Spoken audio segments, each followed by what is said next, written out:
To the people that I've upset and the people that support me, this video is to share the lessons that I've learned through the changes I've made by starting the Roofing and Solar Reform Alliance and making some very clear changes to the content that I've put out. This video is unlike anything I've done before. I'm sharing my real honest thoughts. This has nothing to do with roofing sales. This is about the direction that I'm going as a person. And one of the things that prompted this was a recent video I put out on the roofer fraud, the one where I was reacting to fraud being done on roofs, and people had accused me of saying, hey, there are people like that in RSRA. You should tighten up. You should know who you're letting in. What else did I see on there? Go back to making door knocking videos. I used to like you. Stop trying to be a white knight for the roofing industry, this type of thing. So I want to share these lessons with you. Why? If you're someone that is tuned in or was tuned in, this video is going to help you decide if you want to stay tuned in or not, and just to give you an insight as to what's coming and just to address the elephant in the room. So here are just a few of the lessons that I learned. Number one, you can't please everybody.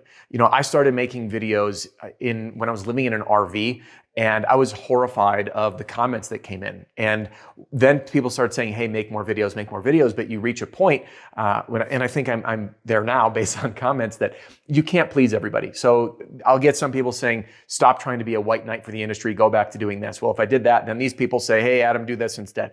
I can't please everyone, and I am not willing to try to please everybody. So what I've done is made a commitment to what I believe is my heart and my passion. And when I got into the business, I was taught how to conduct insurance fraud in my first interview. I was ashamed to tell people I was a roofer. So I am giving a voice to my experience in the roofing world, and to connect with the people who share my values and to support them the best I can. And if you don't like that change, I respect that, and you don't need to be spending your time here. So again, the lesson, and this applies to you, is you can't please everybody no matter what you do. The second lesson I learned is that doing what you think is right is actually the harder path. You know, when I originally had my sales system available, anyone could buy it, and lots of people did. And I didn't have people have an issue with me at that point. And once I created a tighter application-only process to try to limit who had access to our system, all of a sudden now it's not good enough, right? Or I have a complaint about this company, or I want it and my company doesn't have it. And there's a whole slew of reasons that I made it application only. There's a reason that the sales rep package is no longer available. And I didn't share this before, but I will now. Number one is sales reps were the highest abusers of all. They were the ones that would purchase it and not pay. They were the ones that would purchase, download everything, and refund. And then owners were second to that, buying the sales rep package, which was designed to help a sales rep, and then using it for their team, which was a violation of our copyright and our terms of use. It became a really big headache, and the policing was a nightmare. I was the biggest support on our team, and I didn't want to continue supporting that journey. I also had owners that were buying my system and using it in practices I didn't wish to support. So that's what led to the change. And the beauty about being in business is you get to write your own rules. And I'm really committed to sharing people who are value aligned, who just want to do a good job in business and serve people the right way. And I get to write the rules, for how I wish to do business. And the cool thing is, when you're in sales or when you're in your business, you get to write your own rules too. And I encourage you to do that. So I've written mine, and I know who I'm here to serve, which actually leads me to lesson number 3, is that no system is perfect. I've been criticized by folks saying, hey, know who's in your organization. And I get that, man. We've kicked people out. We've denied entry to folks. I investigate people when there are complaints. So to join RSRA, there is an application process. Is it perfect? Of course it's not. No system can be. However, we are making it even stricter, and I am always looking for ways to improve. So I'm not going to tell you that this is the best system in the world and that we're guaranteed to keep bad people out. That video of the roofer fraud, I published, because I publish all my YouTube videos inside our private app, and I put that one in there. And I said, if anyone in RSRA is doing this, they will be removed. And I know that a lot of times, the whistleblower is actually the salesperson that wises up, man, we shouldn't be doing this. So I'm doing my very best. And the one thing that I'll say is when we do get complaints, I investigate them. And the way that I handle them is very similar to a court hearing, where I'm going to have the person who's submitting the complaint, they have to be the victim that's willing to speak up and provide actual evidence. And then I talk to the company and they provide actual evidence. And in the most recent time I did this, I was sitting down with two different parties, the complainant and the person who was a member. In fact, actually, both of them are members, and the complaint came from a fellow member. And I went through it. I went through the evidence. We all were there together, and I made the executive decision to have that person removed.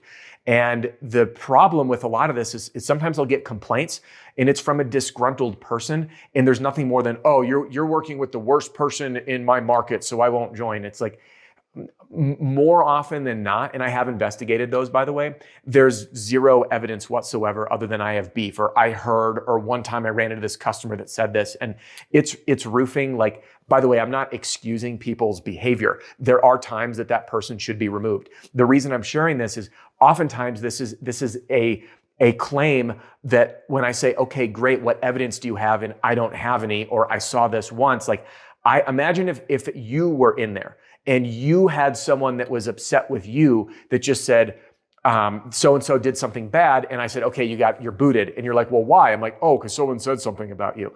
So again, I take this stuff seriously. And when we do get a little birdie in our ear, we keep an eye on folks. And I can keep an eye on folks. So anyway, no system's perfect, but we're doing our absolute best. And I learned that again, doing what's right is harder, because no one had beef when I allowed my system to be available to everybody. But the minute I say I want it to be in the right hands of the people that I believe in supporting and do my very best to do, now it's a problem. Number 4, what you're going to see is changes to my content. And I'm committed to serving the people that I want to serve. And as a creator, vanity metrics, likes, views, subs, people get fixated on that. I don't. A lot of people in the social media world, in the roofing space, is like, I have so-and-so followers, but that's not how I measure my success. I measure my success on the impact. And I know that by me changing my message, where the people who are my customers are owners or leaders of really good companies or salespeople of really good companies who want to support this mission, those are the people that I'm speaking to. So what you will see in terms of changes is difference in content style, longer form content, deeper dive content, and more content targeted towards the industry at large, the troubles and struggles that owners and managers have, and continuing to support salespeople by providing great training content, which is why, again, I'm going into more longer form content. The other thing that you'll notice is we stripped all my shorts off of this channel, and we started a second channel. It's called Adam Bensman Shorts. So if you're someone that likes to consume shorts, jump on that channel and you'll find all the shorts there. And then all of our long form videos are posted here on YouTube and on our podcast. You'll also find them cross-published on TikTok, LinkedIn, Instagram, and Facebook. And then number 5 is, through this change, I have had to develop a level of thick skin and focus that, it's funny, you learn in door-to-door sales, but I'll tell you, this is even more difficult. I get more messages, people that are disgruntled responding to emails and calling me all types of names, and more negativity on Facebook. But what that's really helped me do is just double down on my commitment to just make great content and know, again, through all of this, I can't please everyone. Doing what's right is harder. No system's perfect. I'm going to make changes to just say, hey, whether you're thrilled about this change or not thrilled, my commitment is to continually deliver my absolute best to create the highest impact possible and to change the lives of the people who are my people, those that connect with my mission. And by the way, you don't need to be a member of RSRA to connect with my mission. There are salespeople who are selling for organizations that aren't members. That's totally cool. I want to keep supporting you, right? It doesn't need to be a financial exchange of doing that. It's one of the reasons I made my book. I provided a free digital copy in my free training center. And by the way, you can access that in the link below, the description below, there's a link, or you can go to adamsfreestuff.com. And again, coming forward in the content and providing even more value. And then the same goes for our members. My time is being spent inside RSRA, working in the trenches with my members, developing tools, sales tools, systems, and creating a really powerful network. And the number one thing that I'm focused on right now is the people. People join RSRA, many of them for value alignment, many of them for the community, and many for sales training. But what people really stick around is the people. And what I am working so hard to build is not to be known as the best sales training organization out there, but to be known as the best network in the industry, the most powerful network, where value aligned people share their winning secrets and help each other win. That's my mission right now.